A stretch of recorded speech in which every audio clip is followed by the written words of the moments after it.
आज अपन स्टार्ट कर रहे हैं catalyst and catalysis. Surface chemistry का फर्स्ट टॉपिक अपन ने कर लिया था एड्सॉर्प्शन, और एड्सॉर्प्शन के बाद अपन क्या स्टार्ट कर रहे हैं कैटालिस्ट एंड कैटालाइसिस।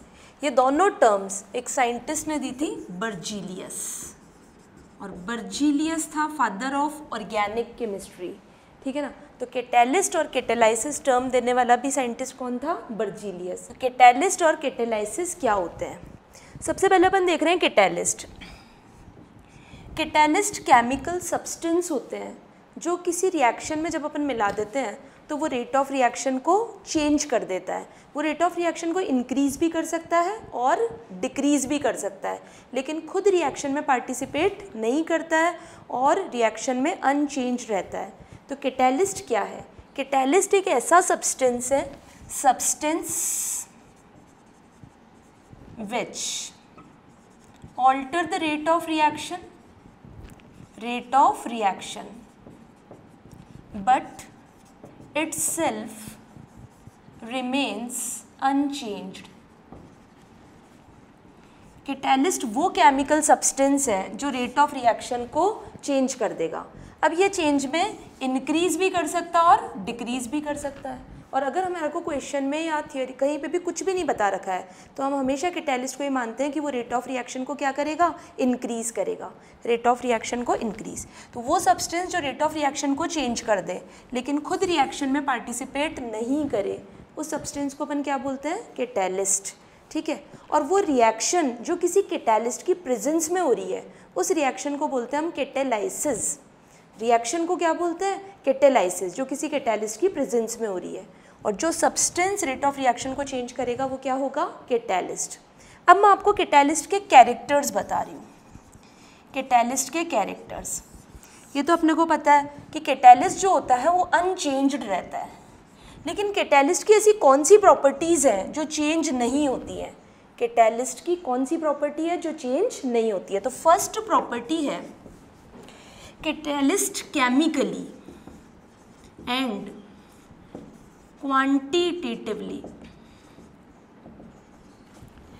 केमिकली और क्वांटिटेटिवली कैटालिस्ट रिएक्शन में चेंज नहीं होता है। इसका मतलब क्या हुआ? केमिकली का मतलब ये है जब कोई रिएक्शन होगी तो कैटालिस्ट का केमिकल फॉर्मूला चेंज नहीं होगा। मान लो मैंने किसी रिएक्शन में NO कैटालिस्ट लिया तो वो रिएक्शन के बाद भी क्या होगा? NO, उसका केमिकल फॉर्मूला चेंज नहीं होगा, या वो नाइट्रोजन का कोई दूसरा ऑक्साइड नहीं बन जाएगा। तो केमिकल फॉर्मूला कैटालिस्ट का रिएक्शन में चेंज नहीं होता है। सेकंड है क्वांटिटी। जितने ग्राम हमने कैटालिस्ट ऐड करा है रिएक्शन के बाद हमको एग्जैक्ट उतना का उतना कैटालिस्ट मिलना चाहिए, उससे कम भी नहीं और उससे ज़्यादा भी नहीं। तो दो प्रॉपर्टीज़ हैं जो कैटालिस्ट की रिएक्शन में चेंज नहीं होती है, एक तो है केमिकल फॉर्मूला और दूसरा है क्वांटिटी। लेकिन अब एक बहुत इंपॉर्टेंट चीज़ है, फिजिकल स्टेट ऑफ कैटालिस्ट में बी चेंज्ड। जब भी कोई कैटालिस्ट रिएक्शन करता है तो कैटालिस्ट की फिजिकल स्टेट रिएक्शन में चेंज हो सकती है, ठीक है। अगर हमने सॉलिड कैटालिस्ट डाला तो हो सकता है वो रिएक्शन में मेल्ट हो जाए, लेकिन हमारे को वो उतना ही ग्राम मिल जाएगा और उसी फॉर्मूले के साथ मिल जाएगा।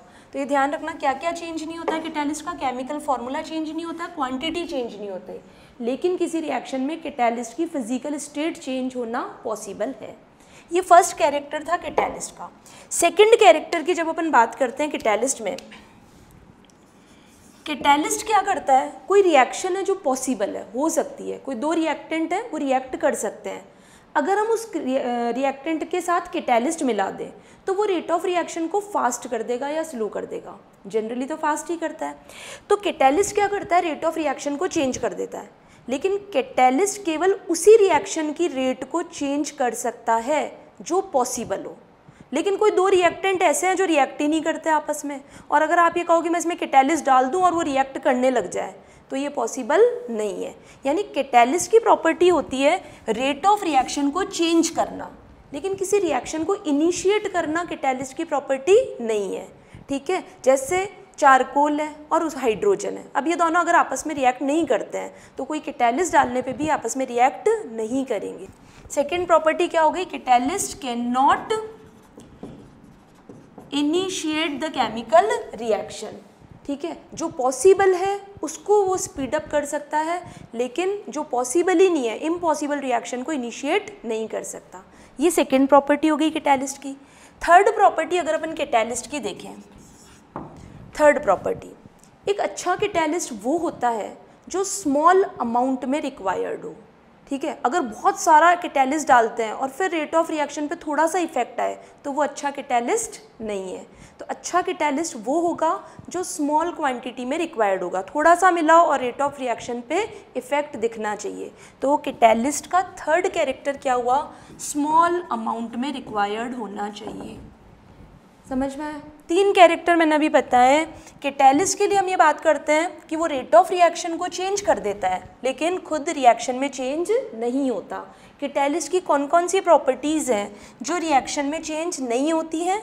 एक तो केमिकल फॉर्मूला, दूसरा उसकी क्वांटिटी, लेकिन उसकी फिजिकल स्टेट रिएक्शन में चेंज हो सकती है।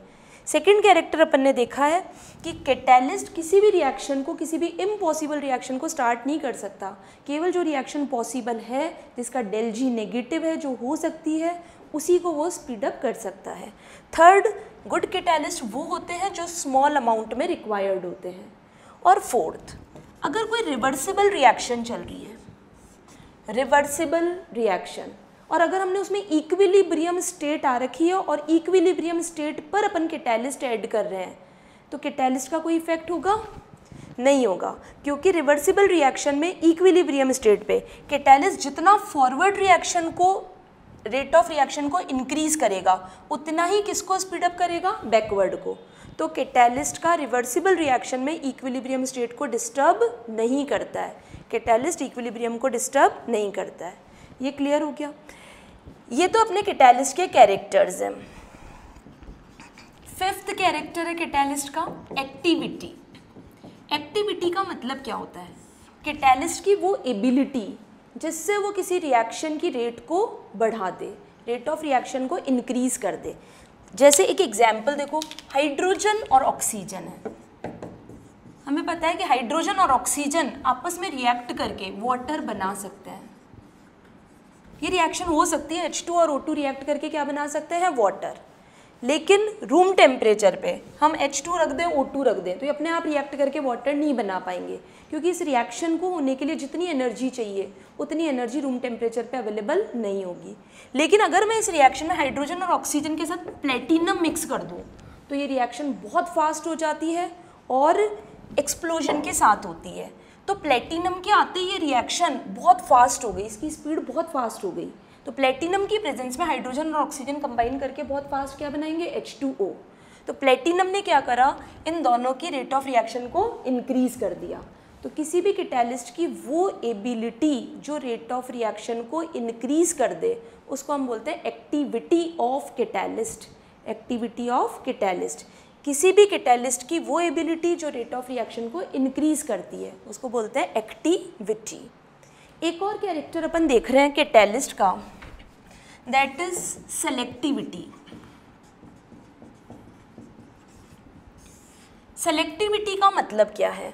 एक मैं आपको एग्जांपल दे रही हूँ, जैसे कार्बन मोनोऑक्साइड है, मैं इसका रिडक्शन या हाइड्रोजिनेशन करवा रही हूँ, हाइड्रोजन से रिएक्शन करवा रहे हैं कार्बन मोनोऑक्साइड की।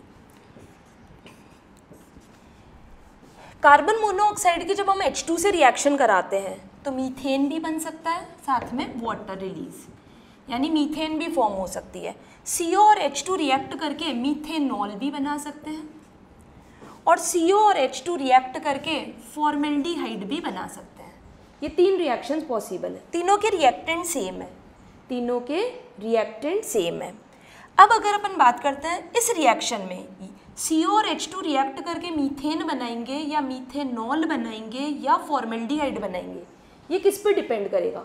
मतलब इस रिएक्शन में प्रोडक्ट बनने की डायरेक्शन किधर होगी, ये प्रोडक्ट बनेगा या ये बनेगा या ये बनेगा। तीनों रिएक्शन में आप देख रहे हो रिएक्टेंट सेम है, तो प्रोडक्ट बनने की डायरेक्शन को डिसाइड करता है कैटालिस्ट। अगर मैं यहाँ पर निकल कैटालिस्ट ले लेती हूँ, निकल कैटालिस्ट, तो निकल कैटालिस्ट की प्रेजेंस में CO 3H2 से रिएक्ट करता है और क्या बन गया? CH4 प्लस, यहाँ पे कितने हाइड्रोजन है? 6, 4 ये रहे, 2 ये रहे, तो CH4 प्लस H2O बनेगा।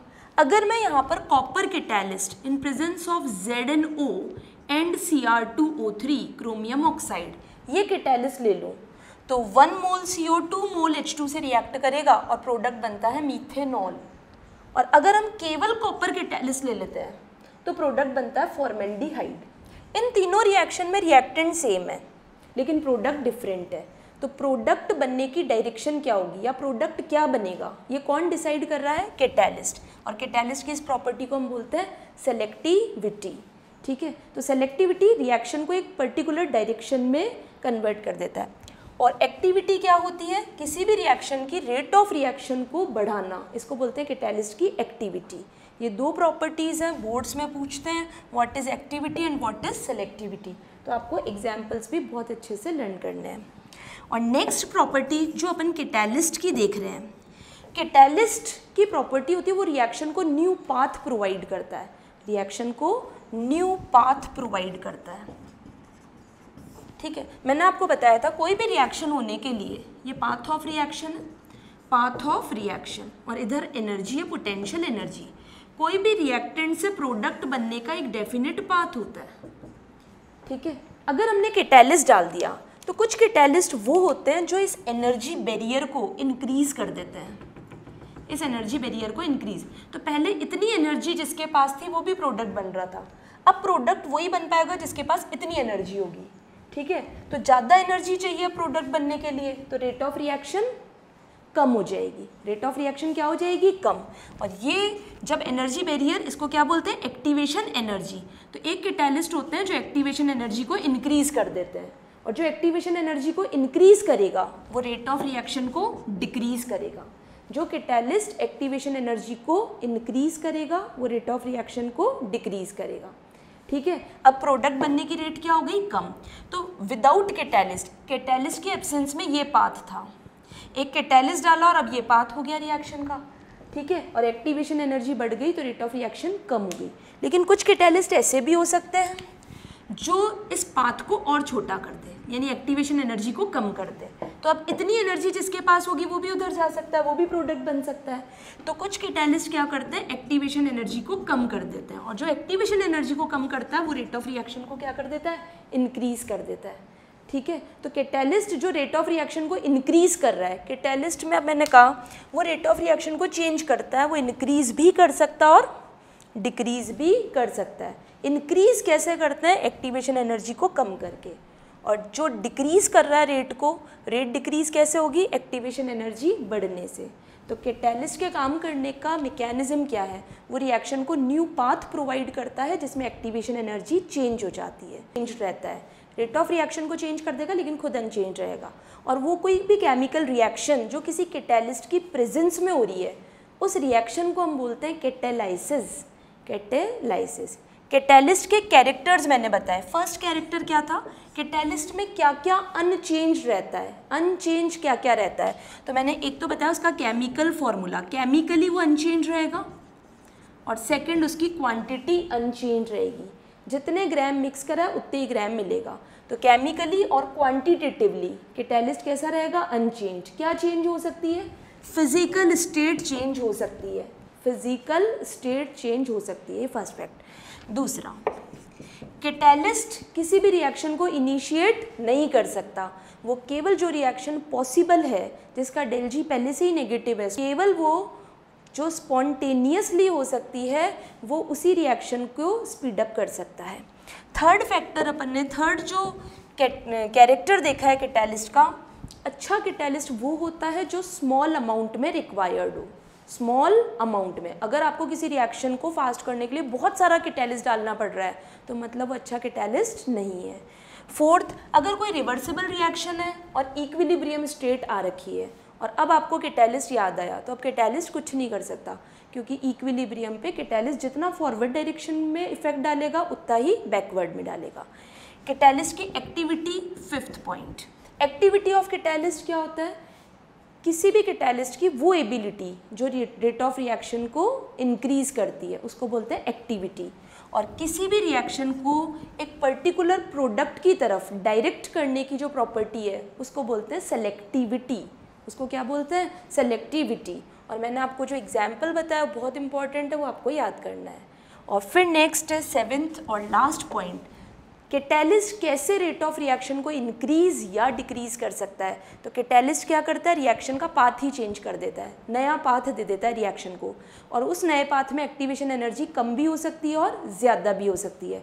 और हमेशा याद रखना, एक्टिवेशन एनर्जी और रेट ऑफ रिएक्शन कैसे चलेंगे, इनवर्स। जब एक्टिवेशन एनर्जी ज़्यादा है तो रेट ऑफ रिएक्शन कम होगी, और एक्टिवेशन एनर्जी कम है तो रेट ऑफ रिएक्शन ज़्यादा होगी। नेक्स्ट अब अपन 2 टर्म्स देख रहे हैं, promoter and poison. Promoter and poison, ये प्रमोटर और पॉइजन क्या होते हैं? ये सब्सटेंस ऐसे होते हैं जो हम कैटेलिस्ट के साथ मिलाते हैं। कैटेलिस्ट के साथ कुछ सब्सटेंस ऐसे होते हैं जो कैटेलिस्ट के साथ मिला दें तो वो कैटेलिस्ट की एक्टिविटी को बढ़ा देते हैं, कैटेलिस्ट की एक्टिविटी को बढ़ा देते हैं। ठीक है, तो substance which enhance the activity of catalyst, जो कैटेलिस्ट को और ज़्यादा एक्टिवेट कर दे, वो होता है प्रमोटर। और जो सब्सटेंस कैटेलिस्ट की एक्टिविटी को, एक्टिविटी ऑफ कैटेलिस्ट को डिक्रीज कर देते हैं, वो सब्सटेंस क्या होते हैं, पॉइजन। वो सब्सटेंस होते हैं पॉइजन। ठीक है, प्रमोटर और पॉइजन इन दोनों का टारगेट होता है कैटेलिस्ट। इनको रिएक्शन से कोई मतलब नहीं होता है, ये रिएक्टेंट्स को जानते भी नहीं है, इनको ये काम ही किस पे करेंगे, कैटेलिस्ट पे काम करेंगे। एक एग्जाम्पल मैं आपको दे रही हूँ, मान लो कि हमारे को केमिस्ट्री का कोई प्रैक्टिकल करना है और हम लैब में गए। ठीक है, एक क्लास है पूरी, वो लैब में गई, केमिस्ट्री का प्रैक्टिकल करना है। आपके पास में लैब में गए, प्रैक्टिकल करना भी ज़रूरी है, लेकिन आपकी क्लास में जाने के बाद पता लगा वहाँ पर कोई टीचर नहीं है, कोई भी नहीं है आपकी हेल्प करने के लिए, लेकिन अब अपने को प्रैक्टिकल करना है। तो अपन क्या करेंगे, अपना लैब मैनुअल खोलेंगे, टेस्ट पढ़ा, फिर रिएजेंट्स ढूंढे, फिर कोशिश करेंगे कि कुछ करें। लेकिन जब हम पढ़ भी रहे हैं, समझ भी रहे हैं, फिर रिएजेंट भी नहीं पता कहाँ पड़ा है, तो अपन उसको सबको ढूंढ के सबको एक जगह ला के और हम प्रैक्टिकल स्टार्ट करेंगे। तो नेचुरली हमारी जो रेट ऑफ प्रैक्टिकल होगी, प्रैक्टिकल करने की जो रेट है वो कैसी होगी, स्लो, क्योंकि हमारे को उसके बारे में कुछ भी नहीं पता। लेकिन अगर हम लैब में जाते और मान लो पहले से कोई टीचर वहाँ पर होता, और पहले से टीचर होता तो वो सारी मेहनत कौन करता, टीचर आके पहले सबको आपको कलेक्ट करता और फिर सारे रिएजेंट, सारे सोल्यूशन एक जगह ला के वो, और फिर आपको प्रैक्टिकल का एक डेमोन्स्ट्रेशन दे देते। तो जब आपको एक बार टीचर ने पूरा एक्सप्लेन कर दिया तो आपको पता लग गया कि वो प्रैक्टिकल कैसे करना है। उसके बाद अगर आप प्रैक्टिकल करते तो आपकी रेट ऑफ रिएक्शन या प्रैक्टिकल करने की जो रेट है वो कैसी हो जाती, फास्ट। तो यहाँ पर टीचर ने आके आपके लिए किसका काम करा, कैटेलिस्ट का। जब टीचर ने एक बार आके आपको बता दिया तो आपके प्रैक्टिकल करने की रेट बढ़ गई। करना तो आपको ही था, जब टीचर नहीं था तो भी आपको करना था, जब टीचर है तो भी आपको ही करना है। ठीक है, टीचर को प्रैक्टिकल भी नहीं करना, कोई एग्जाम भी नहीं देना, बस उसने तो आके आपकी रेट को बढ़ाने का काम किया है। तो टीचर यहाँ पर किसका रोल टीचर का रोल क्या हुआ है, कैटेलिस्ट की तरह। लेकिन अगर मान लो वहाँ पर टीचर के साथ में कोई लैब असिस्टेंट भी होता, और लैब असिस्टेंट ने मान लो टीचर को लाके सारे सोल्यूशन, सारे केमिकल, सब कुछ पकड़ा दिए, सारी टेस्ट ट्यूब, सब कुछ जो जो चाहिए सब पकड़ा दिया, तो उससे आपका काम आसान नहीं हुआ है, उससे किसका काम आसान हुआ, टीचर का। ठीक है, यानी कि उस लैब असिस्टेंट ने हेल्प आपकी नहीं करी, उसने किसकी हेल्प करी, टीचर की। तो वो क्या है, लैब असिस्टेंट का रोल क्या है, प्रमोटर, जो टीचर की एक्टिविटी को बढ़ा रहा है। ठीक है ना, टीचर की एक्टिविटी को बढ़ा रहा है। अब अगर मान लो कि लैब असिस्टेंट है, उसको कोई एक्सपेरिमेंट करना या उसको कोई समझाना नहीं आता, तो अगर टीचर क्लास में नहीं होता तो लैब असिस्टेंट तो कुछ भी नहीं कर सकता था, वो केवल किसकी हेल्प कर सकता है, टीचर की। तो टीचर जो है यहाँ पर वो तो है अपना कैटेलिस्ट, और जो लैब असिस्टेंट है वो क्या है, प्रमोटर, जो कैटेलिस्ट की एक्टिविटी को बढ़ा देता है। लेकिन मान लो कोई आपको टीचर प्रैक्टिकल समझाने आया और उसका कोई फ़ोन आ गया, और वो फ़ोन पे बात करने लग गए, 15 मिनट हो गए, 20 मिनट हो गए, हम फालतू बैठे हैं तब तक।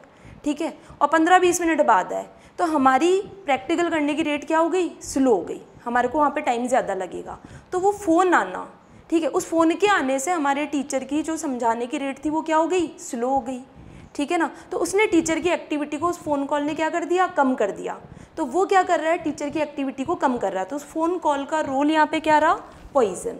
तो प्रमोटर और पॉइजन ऐसे सब्सटेंस होते हैं जो केवल तभी काम के होते हैं जब कैटेलिस्ट होते हैं। इनका टारगेट ही कौन है, कैटेलिस्ट। ना तो ये रिएक्टेंट को पहचानते हैं ना प्रोडक्ट को। ठीक है, और कैटेलिस्ट का टारगेट कौन होते हैं, रिएक्टेंट्स। कैटेलिस्ट का टारगेट होते हैं रिएक्टेंट्स और प्रमोटर के टारगेट होते हैं प्रमोटर के टारगेट होते हैं कैटेलिस्ट, पॉइजन के भी टारगेट कौन होते हैं कैटेलिस्ट। तो वो सब्सटेंस जिनके आने से कैटेलिस्ट की एक्टिविटी बढ़ जाती है उनको बोलते हैं प्रमोटर, और जिनके आने से कैटेलिस्ट की एक्टिविटी कम हो जाती है उसको अपन क्या बोलते हैं पॉइजन। मैं आपको एग्जाम्पल्स दे रही हूँ इसके। प्रमोटर है, जैसे आपके पास में हेबर प्रोसेस, आपने नाम सुना होगा हेबर प्रोसेस। क्या बनाते हैं इसमें, नाइट्रोजन से अमोनिया बनाते हैं, इंडस्ट्रियल प्रोसेस है, बहुत कॉमन प्रोसेस है। हेबर प्रोसेस है, नाइट्रोजन और हाइड्रोजन रिएक्ट करके अमोनिया बनाते हैं। इसके अंदर Fe कैटेलिस्ट होता है। Fe क्या होता है, कैटेलिस्ट, ठीक है। अगर मैं ये Fe नहीं डालूं तो भी नाइट्रोजन हाइड्रोजन रिएक्ट करके अमोनिया बनाएंगे, लेकिन अमोनिया बनने की रेट बहुत कम होगी। अगर मैं इसके अंदर कैटेलिस्ट मिला दूँ, Fe डाल दिया, तो मुझे अमोनिया का प्रोडक्शन बढ़ जाएगा, अमोनिया ज़्यादा मिलेगी। अब अगर मुझे और ज़्यादा अमोनिया चाहिए तो मैं Fe के साथ एक और सब्सटेंस ऐड करती हूँ और वो है मोलिबिडम। और मोलिबिडम यहाँ कैटेलिस्ट नहीं है, क्या है, प्रमोटर। तो Fe बहुत अच्छा काम कर रहा था, लेकिन अगर मोलिबिडम मिला दिया तो अमोनिया बनने की रेट और बढ़ गई। तो मोलिबिडम का काम क्या है, प्रमोटर। लेकिन अगर मैं ये Fe नहीं मिलाती, ये Fe नहीं मिलाऊँ और केवल मोलिबिडम मिला दूँ तो ये रेट ऑफ रिएक्शन को अफेक्ट नहीं करेगा, क्योंकि ये तो काम ही किस पे करता है, कैटेलिस्ट पे, और कैटेलिस्ट ही नहीं है तो प्रमोटर का कोई रोल नहीं है। तो Fe तो था कैटेलिस्ट और मोलिबिडम क्या है, प्रमोटर। तो एक सबसे पहला एग्जाम्पल जो प्रमोटर का है, नाइट्रोजन और हाइड्रोजन की रिएक्शन से जब अमोनिया बनती है तो Fe तो कैटेलिस्ट है और मोलिबिडम क्या है, प्रमोटर।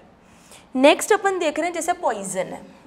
एक ऑर्गेनिक में रिएक्शन पढ़ोगे आप, रोजेनमुंड रिडक्शन, रोजेनमुंड रिडक्शन। इसमें हम लेते हैं acid chloride RCOCl, acid chloride, और इसका रिडक्शन करवाते हैं। जब हम एसिड क्लोराइड का रिडक्शन करवाते हैं इसमें H2 ऐड करेंगे, H2 ऐड करते हैं। पैलेडियम प्लस H2 की प्रेजेंस में रिएक्शन होती है, पैलेडियम प्लस H2। पैलेडियम यहाँ पर क्या है, कैटेलिस्ट है। जब इसकी प्रेजेंस में रिएक्शन होती है तो RCHO एल्डिहाइड बनता है, एल्डिहाइड प्लस HCl निकल जाता है, प्लस क्या निकल जाता है, HCl। तो अगर मैं एसिड क्लोराइड का रिडक्शन करवाऊँ, हाइड्रोजनेशन कराऊँ इन प्रेजेंस ऑफ पैलेडियम, यहाँ पर पैलेडियम क्या है, कैटेलिस्ट, तो एल्डिहाइड बन जाएगा। लेकिन ये कैटेलिस्ट की एक्टिविटी बहुत ज़्यादा है, बहुत ज़्यादा है, तो इस प्रोडक्ट को ये रिएक्शन यही कंप्लीट नहीं होगी, बल्कि एक बार फिर से पैलेडियम की प्रेजेंस में यहाँ पर रिडक्शन हो जाएगा। एक H यहाँ पर और एक H ऑक्सीजन पे, 2 H और जुड़ जाएंगे, और जब 2 H और जुड़ जाएंगे तो क्या बनेगा, RCH2OH, RCH2OH, यानी कि एल्डिहाइड का फर्दर रिडक्शन हो गया किसके अंदर, एल्कोहल में, और ये रिएक्शन कहाँ जाके रुकेगी, एल्कोहल तक। तो पैलेडियम कैटेलिस्ट और इसकी एक्टिविटी इतनी ज़्यादा है कि ये सीधा एसिड क्लोराइड का रिडक्शन करा के क्या बना देता है, एल्कोहल। लेकिन मान लो कि हमारे को तो लैब में एल्डिहाइड बनाना है, क्या बनाना है, एल्डिहाइड, मतलब कोई बीच में जो इंटरमीडिएट बन रहा है वही हमारे काम का है। तो हम नहीं चाहते कि आगे वाला स्टेप हो, या आगे वाला स्टेप हो, तो हमको एक ऐसा सब्सटेंस मिला देंगे जो कैटेलिस्ट की एक्टिविटी को कम कर देगा, ठीक है ना, कैटेलिस्ट की एक्टिविटी को कम, और कैटेलिस्ट की एक्टिविटी इतनी कम हो जाएगी कि इसका एक ही बार रिडक्शन होगा, सेकंड स्टेप नहीं होगा। तो ऐसी कंडीशन के लिए अपन कोई सेकंड रिएक्शन नहीं करनी है, तो हम पैलेडियम के साथ एक सब्सटेंस मिलाते हैं, बेरियम सल्फेट, बेरियम सल्फेट। ये बेरियम सल्फेट यहाँ पर पॉइजन का काम करता है और वो पैलेडियम की एक्टिविटी को कम कर देता है। और एसिड क्लोराइड का रिडक्शन केवल कहाँ तक होता है, एल्डिहाइड तक, और फर्दर एल्डिहाइड का रिडक्शन एल्कोहल में नहीं होता। तो जब कोई रिएक्शन चल रही है, और हमारे कोई बीच में इंटरमीडिएट प्रोडक्ट बना और वही हमारे काम का है, तो हम उसमें पॉइजन मिला के रेट ऑफ रिएक्शन को कम कर देते हैं या कैटेलिस्ट की एक्टिविटी को कम कर देते हैं। क्लियर हो गया। जैसे H2O2 का डिकम्पोजिशन होता है, आप लोगों ने 11th क्लास में हाइड्रोजन वाले चैप्टर में पढ़ा है, H2O2 का डिकम्पोजिशन, ठीक है। और लैब में H2O2 को जब स्टोर करते हो तो हमें बहुत सारी ध्यान रखना पड़ता है, प्रिकॉशंस लेनी पड़ती है। तो H2O2 के डिकम्पोजिशन को रोकने के लिए भी अपन उसमें क्या मिला देते हैं, कैटेलिस्ट पॉइजन। क्लियर हो गया। ऐसे ही क्लोरोफॉर्म जो होता है, जब अपन उसको लैब में स्टोर करते हैं तो वो एयर और सनलाइट की प्रेजेंस में एक पॉइजनस गैस बनाता है फॉस्जीन COCl2, क्लोरोफॉर्म होता है, और एयर और सनलाइट की प्रेजेंस में क्या बन जाता है, फॉस्जीन। ये पॉइजनस गैस है। अब ये लैब में नहीं बननी चाहिए, तो जब हम क्लोरोफॉर्म को स्टोर करेंगे तो हम उसके अंदर पॉइजन मिला के रख देते हैं। क्या मिला देते हैं, पॉइजन। क्लियर। तो पॉइजन हम तब मिला देते हैं जब कोई रिएक्शन हमें नहीं करवानी है या रिएक्शन की रेट को कम करना है। तो कैटालिस्ट के साथ जो सब्सटेंस मिलाते हैं जो कैटालिस्ट की रेट एक्टिविटी को कम कर दे, उसको तो क्या बोलते हैं, पॉइजन। और प्रमोटर क्या होता है, जो कैटालिस्ट की एक्टिविटी को बढ़ा दे। एक और चीज़ ध्यान रखना, आप हेबर प्रोसेस से दोनों एग्जाम्पल्स याद कर सकते हो। हेबर प्रोसेस में Fe तो है अपना क्या, कैटालिस्ट, मॉलिब्डेनम क्या है, प्रमोटर। मॉलिब्डेनम है प्रमोटर। और इस रिएक्शन में याद रखना CO, कार्बन मोनोऑक्साइड, ये पॉइजन होती है। हेबर प्रोसेस में पॉइजन का काम कौन करती है, कार्बन मोनोऑक्साइड।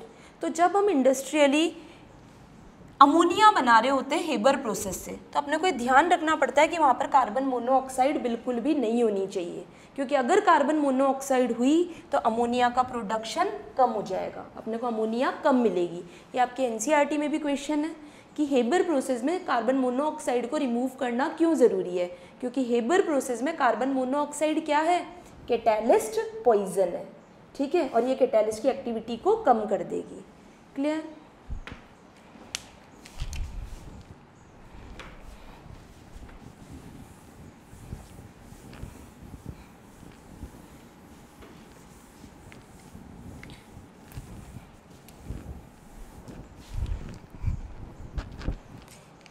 नेक्स्ट अब अपन देख रहे हैं टाइप्स ऑफ कैटालिस्ट। कैटालिस्ट के दो टाइप अपन देखेंगे।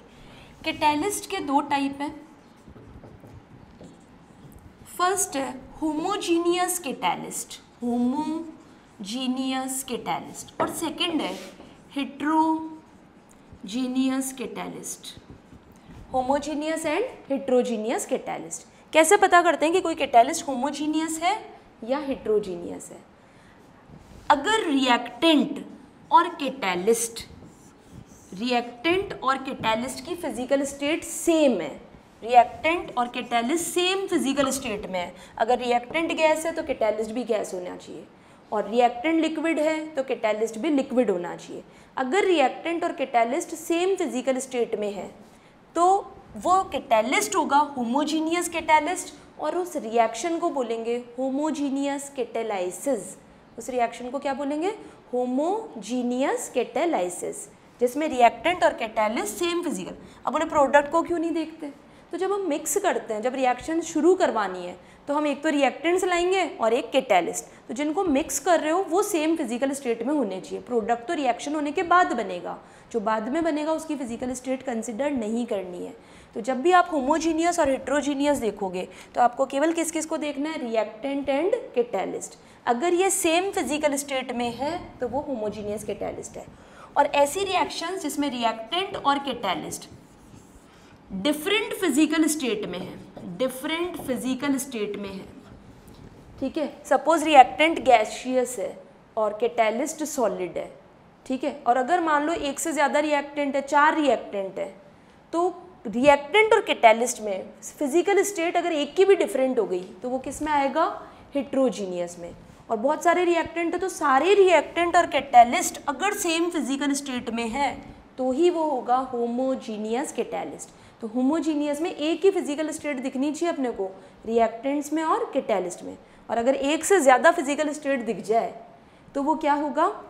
हेट्रोजीनियस। जैसे मान लो A + B converted into product, ये रिएक्शन हो रही है, यहाँ पर मैंने कैटालिस्ट ले लिया। अब मान लो ये लिक्विड है, ये गैस है और ये सॉलिड है, तो ये होमोजीनियस हुआ या हेट्रोजीनियस? ये कैसा हुआ? हेट्रोजीनियस, ठीक है। अगर मान लो ये सॉलिड होता, ये गैस होता और ये सॉलिड, तो एक सॉलिड है उससे कोई फर्क नहीं पड़ेगा। यहाँ पर मुझे रिएक्टेंट्स और कैटालिस्ट में 2 फिजिकल स्टेट दिख रही है और वो है सॉलिड और गैस, तो भी ये किसके अंदर होगा? हेट्रोजीनियस में।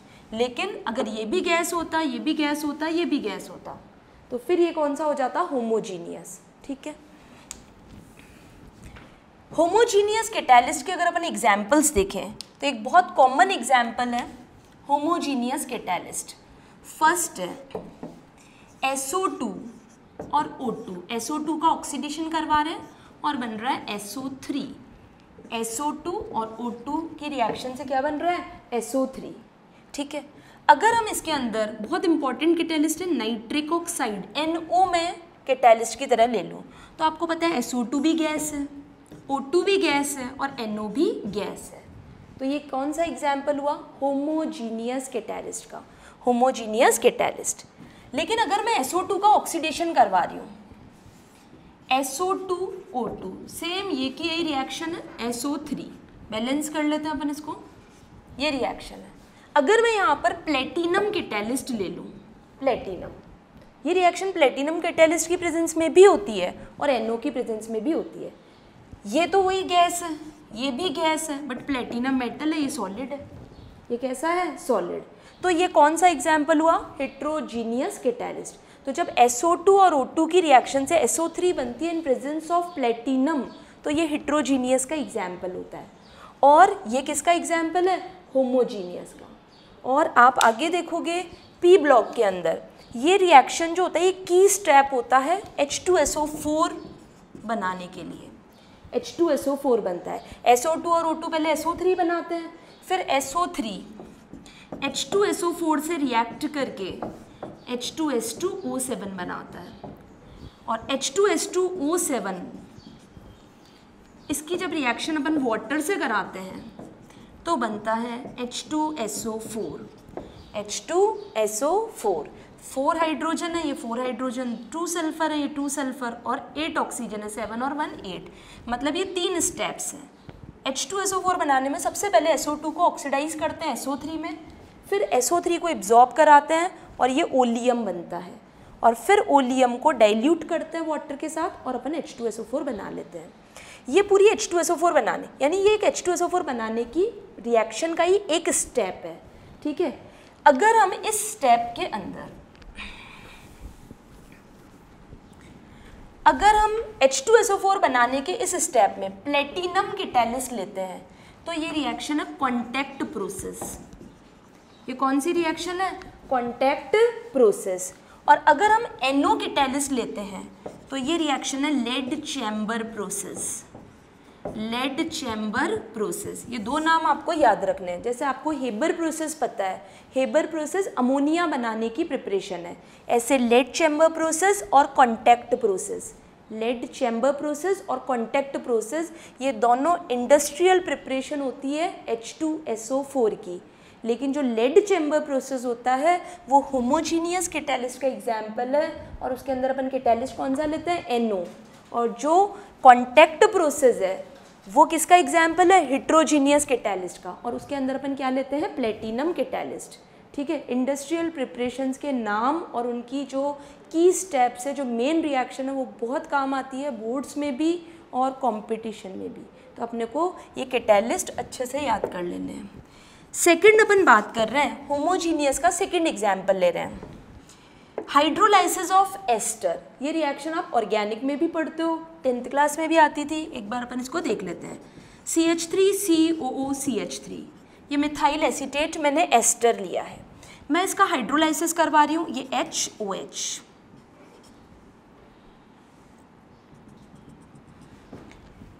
इसका हाइड्रोलाइसिस करवाया HCl की प्रेजेंस में, क्या बनेगा CH3COOH एसिटिक एसिड बनेगा प्लस CH3OH मीथेनॉल बनेगा। क्या बनेगा मीथेनॉल। अपन बात कर रहे हैं हाइड्रोलाइसिस ऑफ एस्टर। ये एस्टर है और एस्टर रूम टेम्परेचर पे लिक्विड है, ये वाटर है, वाटर रूम टेम्परेचर पे लिक्विड है और HCl का यहाँ पर एक्वस सोल्यूशन होता है और आपको पता है एक्वस सोल्यूशन भी लिक्विड होते हैं। तो ये दोनों रिएक्टेंट भी लिक्विड और कैटालिस्ट भी लिक्विड, तो ये किस में आएगा होमोजीनियस कैटालिस्ट का एग्जाम्पल है। ये भी बहुत कॉमन रिएक्शन है जो अपने को याद रखनी है। क्लियर हो गया है। इस रिएक्शन में एक और बहुत इंपॉर्टेंट बात जो है, एक क्वेश्चन आता है जब अपन एस्टर का हाइड्रोलाइसिस कराते हैं तो जैसे जैसे रिएक्शन होती जाती है थोड़ी देर बाद रिएक्शन स्टार्ट हो गई, थोड़ी देर बाद अपने आप रिएक्शन की रेट बढ़ती जाएगी, अपने आप रेट ऑफ रिएक्शन बढ़ती जाती है। उसका रीज़न क्या होता है, ये जो एसिटिक एसिड है ये यहाँ पर ऑटो कैटालिस्ट का काम करता है। ऑटो कैटालिस्ट, ये रिएक्शन जो ये किसी एसिड के प्रेजेंस में कैटालाइज हो रही है, एसिड के प्रेजेंस में, और इस रिएक्शन में एक प्रोडक्ट बन रहा है, वो खुद भी क्या है, एसिड है। तो जैसे जैसे एसिटिक एसिड बनेगा ये एसिटिक एसिड भी इस रिएक्शन के लिए किसका काम करेगा, कैटालिस्ट का। तो एसिटिक एसिड की कंसंट्रेशन बढ़ती जाएगी तो रेट ऑफ रिएक्शन भी क्या होती जाएगी, बढ़ती जाएगी। ये भी अपने एनसीईआरटी में क्वेश्चन, और आपको ध्यान रखना है कि एस्टर का हाइड्रोलाइसिस, एसिटिक एसिड की कंसंट्रेशन इंक्रीज होने के साथ साथ इसकी रेट ऑफ रिएक्शन इंक्रीज होती है। क्यों होती है, यहाँ पर एसिटिक एसिड किसकी तरह एक्ट कर रहा है, ऑटो कैटालिस्ट। ऑटो कैटालिस्ट कौन से कैटालिस्ट होते हैं, जब रिएक्शन में बनने वाला कोई प्रोडक्ट ही उस रिएक्शन के लिए कैटालिस्ट की तरह काम करने लग जाए तो उस कैटालिस्ट को क्या बोलते हैं, ऑटो कैटालिस्ट। ठीक है, तो एस्टर के हाइड्रोलाइसिस में acetic acid act as auto catalyst. Clear. एक और एग्जाम्पल अपन देख रहे हैं, थर्ड, हाइड्रोलाइसिस ऑफ सुक्रोज या हाइड्रोलाइसिस ऑफ शुगर। शुगर या सुक्रोज क्या होता है, C12H22O11, ये सुक्रोज है। अब शुगर जो होती है वो रूम टेम्परेचर पे तो सॉलिड है, लेकिन अपने को यहाँ लेना है इसका एक्वस सोल्यूशन। शुगर का एक्वस सोल्यूशन है, इसकी वाटर से रिएक्शन करवा दी तो बनेगा C6H12O6 एंड C6H12O6। 12 कार्बन थे, 6 इसमें 6 इसमें, ये ग्लूकोज है और ये हो जाएगा अपना फ्रक्टोज, ग्लूकोज एंड फ्रक्टोज। ठीक है, और H2SO4, अब ये याद करने की चीज़ आ गई, H2SO4 यहाँ पर किसका काम करता है, कैटालिस्ट का काम करता है। अब आप एक चीज़ देखो, जो शुगर थी उसका एक्वस सॉल्यूशन लिया तो ये लिक्विड है, वाटर कैसा है, लिक्विड, और H2SO4 भी लिक्विड, सबकी फिजिकल स्टेट सेम है, इसलिए कौन से एग्जाम्पल में आएगा, होमोजीनियस कैटालिस्ट। तो मैंने यहाँ पर आपको होमोजीनियस कैटालिस्ट के 3 इंपॉर्टेंट एग्जाम्पल बताए हैं। फर्स्ट है लेड चैम्बर प्रोसेस, और लेड चैम्बर प्रोसेस किसको बनाने की प्रोसेस होती है, H2SO4 का इंडस्ट्रियल प्रिपरेशन है।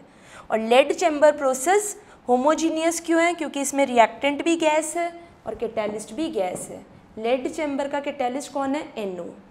नेक्स्ट है एस्टर का हाइड्रोलाइसिस, और एस्टर का हाइड्रोलाइसिस कराते हैं, ये भी होमोजीनियस है।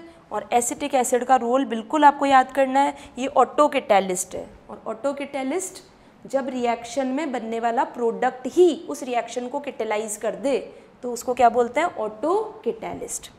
और नेक्स्ट एग्जाम्पल अपन ने देखा है hydrolysis of sugar.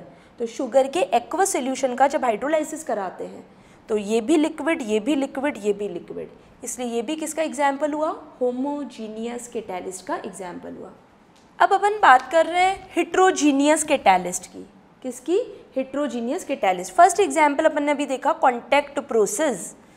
Contact process में SO2 और O2 रिएक्ट करते हैं, SO3 बनता है इन प्रेजेंस ऑफ प्लेटिनम, ये हिट्रोजीनियस है। सेकंड एक और इम्पॉर्टेंट एग्जाम्पल है हेबर प्रोसेस। हेबर प्रोसेस में क्या बनती है, अमोनिया, और हेबर प्रोसेस में नाइट्रोजन और हाइड्रोजन 1:3 के रेशो में रिएक्ट कर रहे हैं और अमोनिया बन रहा है। यहाँ पर कैटालिस्ट है Fe। अब बताओ, नाइट्रोजन गैस है, हाइड्रोजन गैस है, बट Fe सॉलिड है। Fe क्या है, सॉलिड। ठीक है ना, तो ये किसका, कौन सी कैटेगरी में आएगा, हिट्रोजीनियस कैटालिस्ट। ठीक है, हेबर प्रोसेस भी हिट्रोजीनियस में आएगा, कॉन्टैक्ट प्रोसेस भी किस में आएगा, हिट्रोजीनियस में।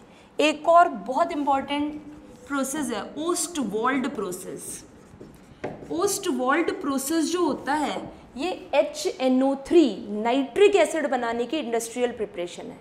नाइट्रिक एसिड बनाने की क्या है, इंडस्ट्रियल प्रिपरेशन। और इसमें हम एक स्टेप होता है इसका जिसमें अमोनिया का ऑक्सीडेशन करवाते हैं, अमोनिया का ऑक्सीडेशन, और नाइट्रिक ऑक्साइड और वाटर बनता है, नाइट्रिक ऑक्साइड और वाटर।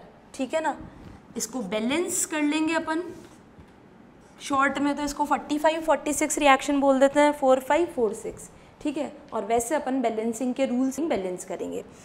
तो यहाँ पर ये रिएक्शन है, प्लेटिनम गेज यहाँ पर कैटालिस्ट का काम करता है, प्लेटिनम की जाली होती है। अब यहाँ पर आप देखो अमोनिया कैसी है, गैस, O2 भी क्या है, गैस, बट प्लेटिनम क्या है, सॉलिड। तो ये भी कौन सी कैटेगरी में आएगा, हेट्रोजीनियस। जब हम इंडस्ट्रियली HNO3 बनाते हैं तो हम अमोनिया का ऑक्सीडेशन करते हैं और क्या बनता है, NO। फिर आगे जाके NO का फर्दर ऑक्सीडेशन होता है NO2 में, फिर NO2 को वाटर में एब्जॉर्ब करा के HNO3 बनता है। तो अभी तो अपने को एक स्टेप देखना है, हेट्रोजीनियस कैटालिस्ट अपन समझ रहे हैं। तो इसमें भी क्या है, ammonia gas, O2 gas, but platinum solid. और एक बहुत सिंपल सा एग्जाम्पल है जो आपके 10th क्लास में भी होता था, वेजिटेबल ऑयल्स होते हैं, वेजिटेबल ऑयल्स, इनका हाइड्रोजिनेशन करवाते हैं और वेजिटेबल घी बनता है। तो वेजिटेबल ऑयल्स का जब हाइड्रोजनेशन कराते हैं तब निकल कैटालिस्ट होता है। और ऑयल कैसा है, लिक्विड, हाइड्रोजन है गैस, निकल है सॉलिड। एक से ज़्यादा फिजिकल स्टेट दिख रही है रिएक्टेंट और कैटालिस्ट में, तो ये कौन सा कैटालिस्ट हुआ, हेट्रोजीनियस कैटालिस्ट। तो यहाँ पर अपन ने हेट्रोजीनियस कैटालिस्ट के 4 इंपॉर्टेंट एग्जाम्पल्स देखे हैं। फर्स्ट है contact process. Contact process H2SO4 बनाने की प्रोसेस है और इसका एक स्टेप होता है जिसमें SO2 और O2 प्लेटिनम की प्रेजेंस में SO3 बनाते हैं। नेक्स्ट अपन ने देखा हेबर प्रोसेस जिसमें अमोनिया बनती है और इसमें कैटालिस्ट कौन सा होता है, Fe। ओस्टवाल्ड प्रोसेस क्या बनाने की प्रोसेस है, HNO3 नाइट्रिक एसिड। और इसके एक स्टेप में फर्स्ट स्टेप ही होता है इसका, अमोनिया का ऑक्सीडेशन कराते हैं प्लेटिनम की प्रेजेंस में। ठीक है, तो अमोनिया और ऑक्सीजन दोनों गैस है, प्लेटिनम क्या है, सॉलिड। तो Ostwald process, Haber process, contact process, ये सब किसके एग्जाम्पल्स हुए, हेट्रोजीनियस के। और वेजिटेबल ऑयल से वेजिटेबल घी बनता है हाइड्रोजनेशन से निकल की प्रेजेंस में, तो ये भी किसका एग्जाम्पल है, ये भी हेट्रोजीनियस कैटालिस्ट का एग्जाम्पल हुआ। क्लियर हो गया। बोर्ड्स में जो इस पर क्वेश्चन आता है टाइप्स ऑफ कैटालिस्ट का, बोर्ड में तो सिंपल क्वेश्चन पूछते हैं, what is homogeneous catalyst, what is heterogeneous catalyst, और एक एग्जाम्पल से अपने को समझाना है। तो कम से कम एक एक एग्जाम्पल तो हमें बोर्ड के लिए भी इसको लर्न करना ही है। लेकिन अगर हम जेई की बात करें तो जेई में तो इसके बहुत अच्छे मैच द फॉलोइंग वाले क्वेश्चंस आपको मिलेंगे, जिसमें एक साइड प्रोसेस का नाम लिख देते हैं, दूसरे साइड कैटालिस्ट लिख देते हैं। ठीक है, जैसे कॉन्टैक्ट प्रोसेस है तो कॉन्टैक्ट प्रोसेस का कैटालिस्ट कौन सा है, कॉन्टैक्ट प्रोसेस का कैटालिस्ट कौन सा है, प्लेटिनम। ठीक है ना। हेबर प्रोसेस लिख दिया, हेबर प्रोसेस का कैटालिस्ट कौन सा होगा, आयरन। हेबर प्रोसेस का कैटालिस्ट होगा आयरन। हाइड्रोजनेशन ऑफ ऑयल्स में निकल यूज़ करते हैं। या लेड चैम्बर प्रोसेस हो तो NO कैटालिस्ट होता है। लेड चैम्बर प्रोसेस का कैटालिस्ट कौन होता है, NO। तो इस तरह से तो हमारे को जेई के लिए या नीट के लिए तो इन सारे प्रोसेसेस हमारे लिए इंपॉर्टेंट हो गए और हमारे को सारे प्रोसेस के कैटालिस्ट अच्छे से लर्न करने हैं। क्लियर। अब अपन बात कर रहे हैं मैकेनिज्म ऑफ हेट्रोजीनियस कैटालिसिस। एक हेट्रोजीनियस कैटालिस्ट कैसे वर्क करता है, इसकी मैकेनिज्म क्या है। तो एक हेट्रोजीनियस कैटालिसिस की मैकेनिज्म होती है intermediate compound formation theory. Intermediate compound formation theory. मैं इस पूरी मैकेनिज्म को आपको 5 स्टेप्स में एक्सप्लेन कर रही हूँ। 5 स्टेप्स में एक हेट्रोजीनियस कैटालिस्ट रिएक्टेंट को प्रोडक्ट में चेंज कर देता है, रिएक्टेंट को प्रोडक्ट में चेंज कर देगा। सबसे पहले क्या होता है, एक कैटालिस्ट की सरफेस पे diffusion of reactants on the surface of catalyst, catalyst की सरफेस पे रिएक्टेंट के मॉलिक्यूल्स का क्या होता है, डिफ्यूजन। आप हेबर प्रोसेस ही ले लो, जैसे N2 और H2 दोनों गैसेज हैं और रिएक्टेंट है।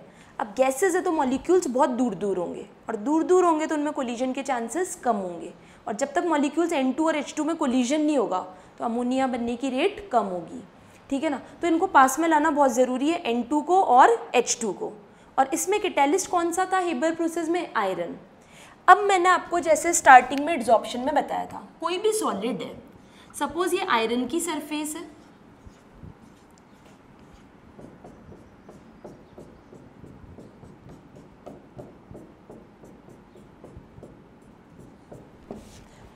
ठीक है, ये आयरन की सरफेस है।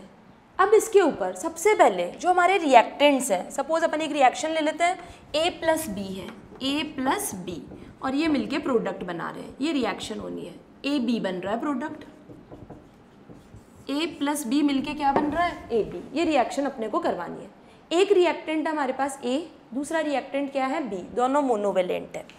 तो सबसे पहले कैटालिस्ट की सरफेस पे रिएक्टेंट्स का क्या होगा, डिफ्यूजन, ठीक है, क्योंकि जब कैटालिस्ट का रोल आ रहा है तो वो कैटालिस्ट अट्रैक्ट करेगा। क्यों अट्रैक्ट कर रहा है, फ्री वैलेंसीज है।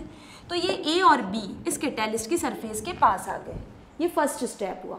सेकंड स्टेप होता है adsorption, adsorption of reactant on the surface of catalyst.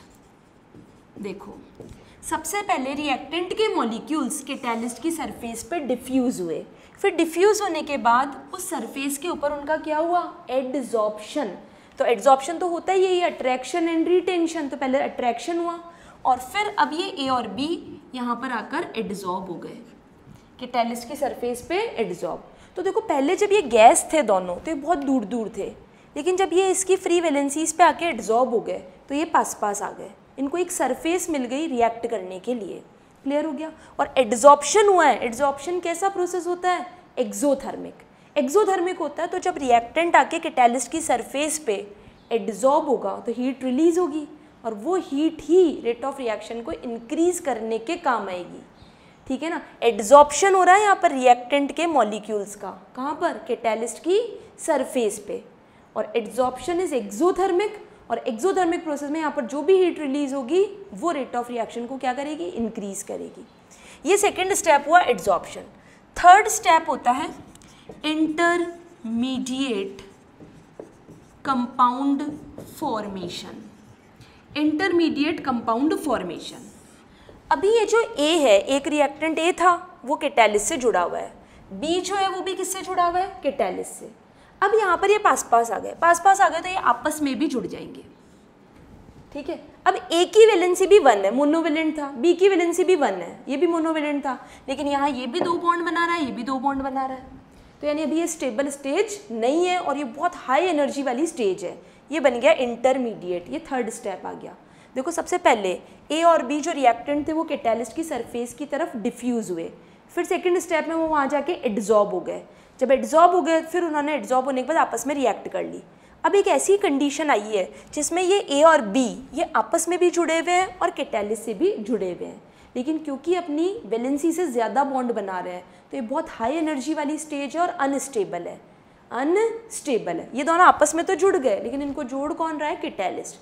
अब अगला स्टेप आता है डीसॉर्प्शन। डीसॉर्प्शन पता ना, desorption of reactant from the surface of catalyst, surface of catalyst. Desorption मतलब एडजॉर्प्शन का बिल्कुल अपोजिट।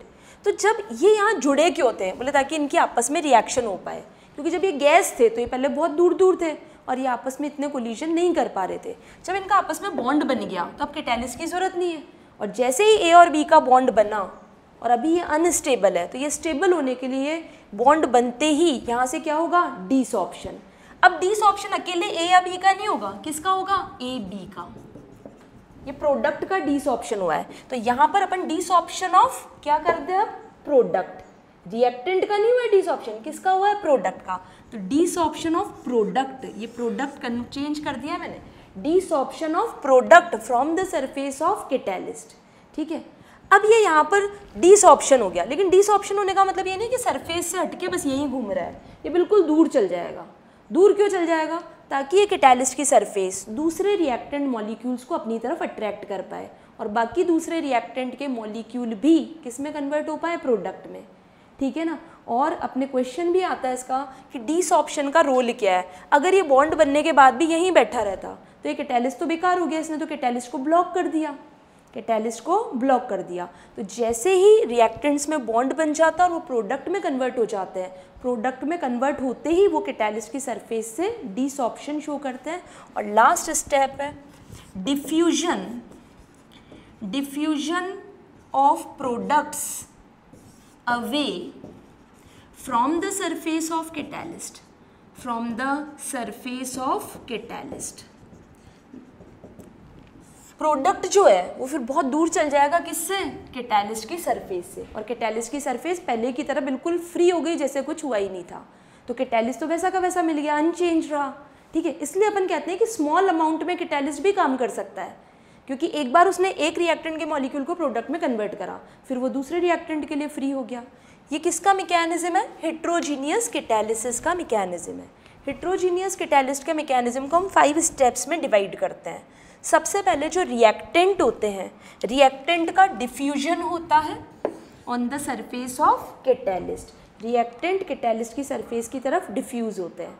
फिर डिफ्यूज होने के बाद सेकेंड, ये जो रिएक्टेंट है ये कैटालिस्ट की सरफेस से बॉन्ड बनाएगा, और जब बॉन्ड बन जाएगा ये दोनों जुड़ गए तो यहाँ पर क्या हो गया, एड्सॉर्प्शन। और एक चीज़ याद रखनी है कि इस एड्सॉर्प्शन में जो हीट निकल रही है वही रेट ऑफ रिएक्शन को इंक्रीज कर रही है। जब ये एड्सॉर्प्शन हो गया, फिर एड्सॉर्प्शन के बाद रिएक्टेंट क्या करते हैं, वो आपस में भी बॉन्ड बना लेते हैं, और जब आपस में भी बॉन्ड बन गया, रिएक्टेंट एक दूसरे से भी जुड़ा हुआ है और कैटालिस्ट से भी जुड़ा हुआ है, तो वो बन गया इंटरमीडिएट कंपाउंड। और इंटरमीडिएट कंपाउंड बहुत हाई एनर्जी वाली स्टेट है, इसलिए अनस्टेबल है, और स्टेबल होने के लिए ये रिएक्टेंट क्या शो करेंगे, डिसॉर्प्शन। और जब डिसॉर्प्शन होगा तो कैटालिस्ट की सरफेस वहाँ फ्री हो जाएगी। लेकिन डिसऑप्शन होने के बाद एक लास्ट स्टेप होता है जिसमें प्रोडक्ट कैटालिस्ट की सरफेस से दूर चला जाता है और कैटालिस्ट की सरफेस फ्री हो जाती है और दूसरे रिएक्टेंट्स को अट्रैक्ट करती है। ये था अपना कौन सा, हेट्रोजीनियस कैटालिस्ट। क्लियर हो गया। इस पार्ट में, कैटालिस्ट वाले पार्ट में अपन ने क्या पढ़ा, कैटालिस्ट और कैटालाइसिस टर्म किसने दी थी, बर्जीलियस ने। Berzelius, catalyst are the chemical substance which alter the rate of reaction but itself remains unchanged. और कैटालिस्ट में क्या क्या चेंज नहीं होता है, केमिकल फॉर्मूला और क्वांटिटी, लेकिन ये याद रखना है कि फिजिकल स्टेट चेंज हो सकती है। क्लियर। और अच्छा कैटालिस्ट वो होता है जो स्मॉल अमाउंट में भी काम करे, थोड़ा सा डालो तो भी रेट ऑफ रिएक्शन पे इफेक्ट दिखना चाहिए। और कैटालिस्ट रिएक्शन को न्यू पाथ प्रोवाइड करता है, और वो पाथ ऐसा भी हो सकता है जिसका एनर्जी बैरियर बड़ा हो, या ऐसा भी हो सकता है जिसका एनर्जी बैरियर छोटा हो। एनर्जी बैरियर छोटा हो गया तो मतलब एक्टिवेशन एनर्जी कम, तो रेट ऑफ रिएक्शन ज़्यादा। ठीक है। और एनर्जी बैरियर बढ़ा दिया, एक्टिवेशन एनर्जी ज़्यादा कर दी, तो रेट ऑफ रिएक्शन कम हो जाएगी। क्लियर। नेक्स्ट अपन ने देखा, अगर रिवर्सिबल रिएक्शन है और इक्विलिब्रियम स्टेट आ रखी है, रिवर्सिबल रिएक्शन और इक्विलिब्रियम स्टेट आ रखी है, तो कैटालिस्ट का रेट ऑफ रिएक्शन पे कोई इफेक्ट नहीं होगा, नेट रेट ऑफ रिएक्शन पे कोई इफेक्ट नहीं होगा। क्लियर। कैटालिस्ट का काम होता है केवल रेट ऑफ रिएक्शन को चेंज करना, वो रिएक्शंस जो थर्मोडायनेमिकली पॉसिबल है। लेकिन जो इम्पॉसिबल है, हम ये सोचें कि कैटालिस्ट डाल के रिएक्शन शुरू करवा लेंगे, तो ये पॉसिबल नहीं है। कैटालिस्ट में रिएक्शन को इनिशिएट करने की प्रॉपर्टी नहीं होती है। ठीक है। कैटालिस्ट केवल जो पॉसिबल है उसको तेज कर सकता है, उसको फास्ट कर सकता है।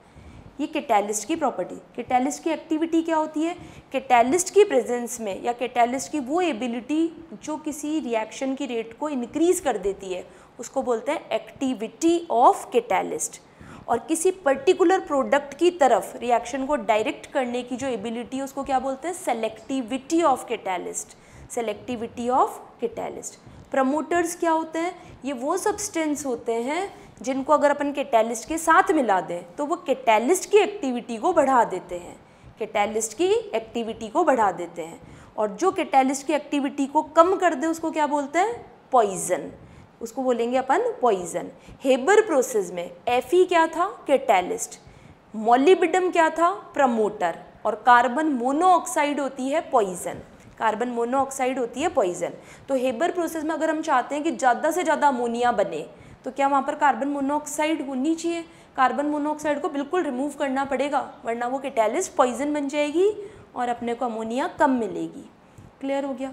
ये होते हैं प्रमोटर और पॉइजन।